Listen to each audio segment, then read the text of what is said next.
सहरी में बेगमात को तकलीफ देने की बजाय बाहर भी सहरी कर लेनी चाहिए। रमजान तो वैसे भी खुशियों भरा महीना होता है, बीवी की खुशियों का भी ख्याल रखा जाए और एक अच्छी सी सहरी की जाए।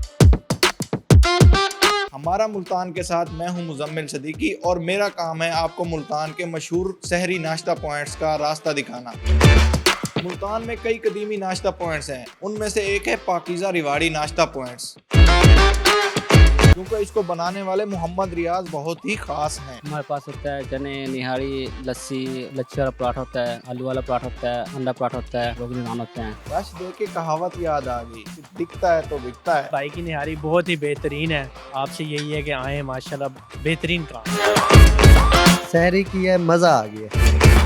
जी आप भी खाओ और अपनी बीवियों को ले पैक करा के पहुंचो घर। हम ये शहरी का सामान लेने आए हुए हैं और ये बहुत अच्छा है। बाकी सब भी निकल रहे हैं, लोग निकलते हैं, बड़ा अच्छा लगता है। अरे चाचा एक प्लेट निहारी पैक करना।